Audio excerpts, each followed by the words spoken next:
Dobrodošli na jedinstveno putovanje kroz istoriju čovečanstva. U seriji Putovanje kroz reč pratit ćemo 6000 godina događaja i sudbina velikih ljudi.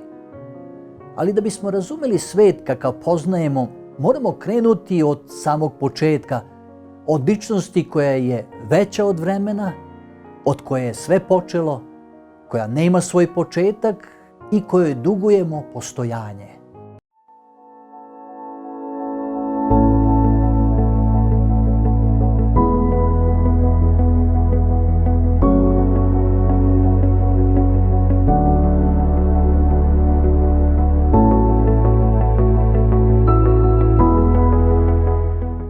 I Svetopismo u prvih 7 reči jednostavno kaže: Prva knjiga Mojsijeva, 1. poglavlje, 1. tekst.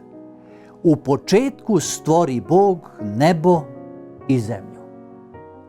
I onda daje odgovor kako. Psalam 33, 6. i 9. Rečju Gospodnjom nebesa se stvoriše i duhom usta njegovih sva vojska njihova, jer on reče i postade, on zapovedi i pokaza se. Kad je zemlja izašla iz ruku svog tvorca, bila je posebno lepa. Površina joj je bila prekrivena planinama, brdima i ravnicama, protkana mirnim rekama i prekrasnim jezerima.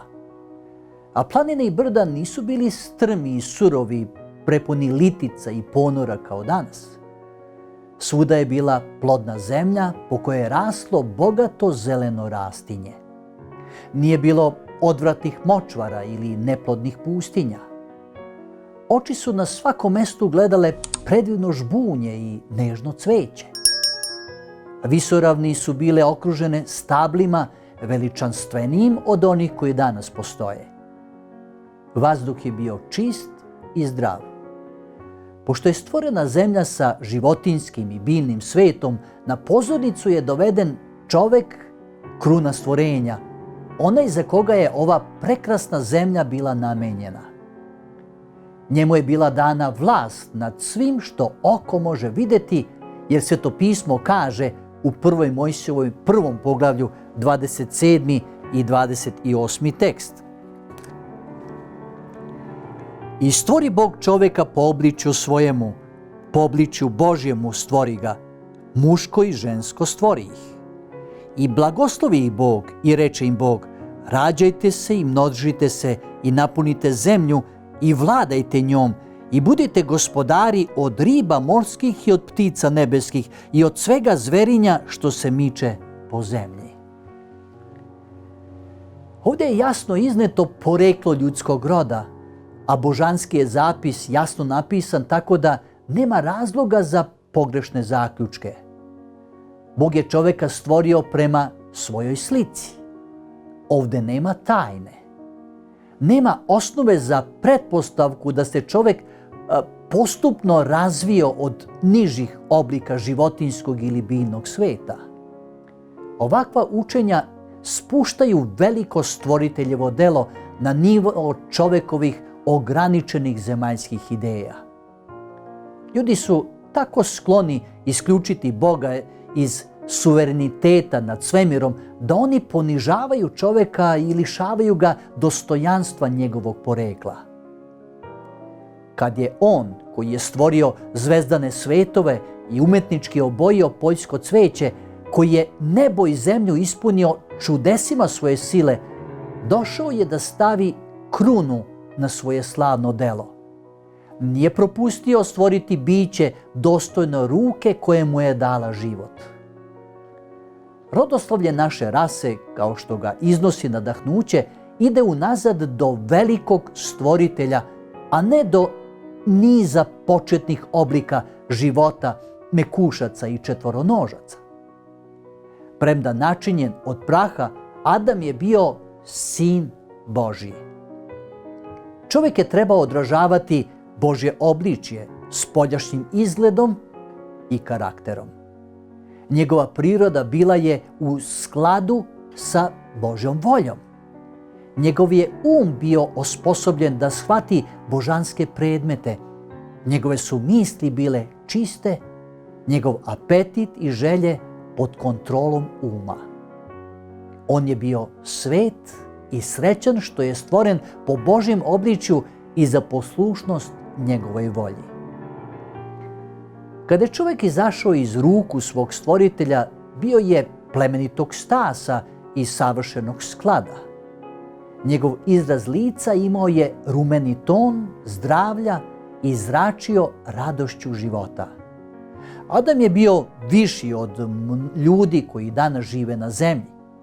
Eva je bila nešto nižeg rasta, ali ipak je njen izgled bio plemenit, prepun lepote. Bezgrešan par nije nosio veštačku odeću, već su bili odeveni svetlošću i slavom koju nose anđeli. Sve dok su živeli životom poslušnosti Bogu, oni su bili zaodenuti ovom odećom svetlosti. Posle stvaranja Adama, sva stvorenja su dovedena pred njega da ih on imenuje. I on je primetio da svaka ima druga, ali među njima čoveku se nije pronašlo biće kao što je on. Među svim stvorenjima koje je Bog stvorio na zemlji, nijedno nije bilo jednako čoveku. Zato Biblija zaključuje u 1. Mojsijevoj 2. poglavlju 20. tekst, koji kaže ovako: ali se ne nađe Adamu drug prema njemu. Čovjek nije stvoren da živi sam. On je trebao biti društveno biće.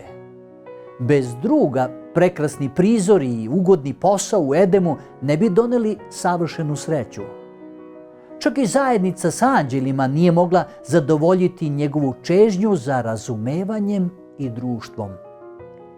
Nije bilo nikoga s istom prirodom koga bi on voleo i ko bi voleo njega. Sam je Bog dao Adamu druga. On mu je dao pomoć, pomoćnika koji mu je odgovarao.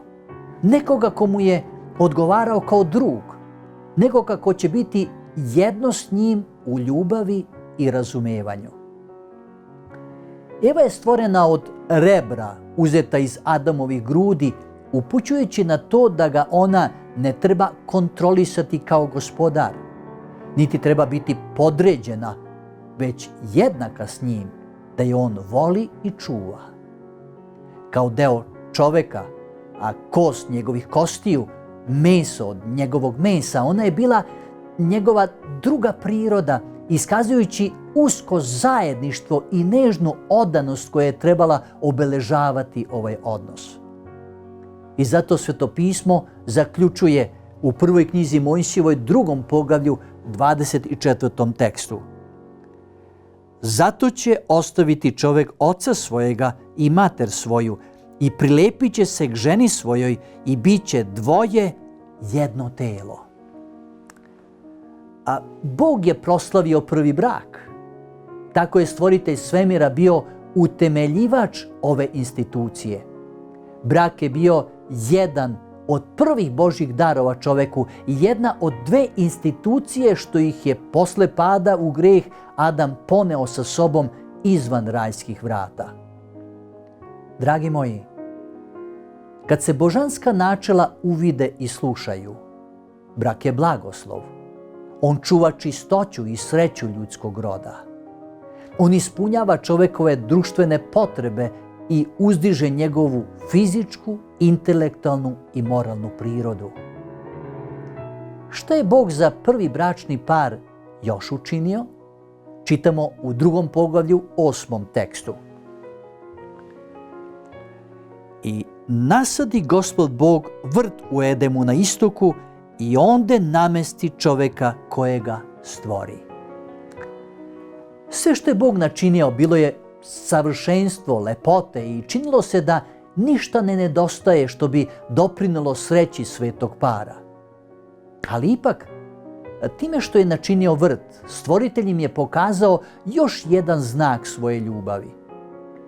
U ovom su se vrtu nalazile različite vrste stabala, od kojih su mnoga donosila mirisno i ukusno voće. Prekrasna vinova loza je rasla uvis najotmenijeg izgleda sa lozama koje su se savijale pod teretom privlačnih plodova, najbogatijih i najrazličitijih boja. Posao je Adama i Eve bio da oblikuju loze kako bi stvorili senice i tako načinio prebivalište od živog drveća prekriveno lišćem i voćem. Raznolikih je mirisnih cvetova bilo u izobilju.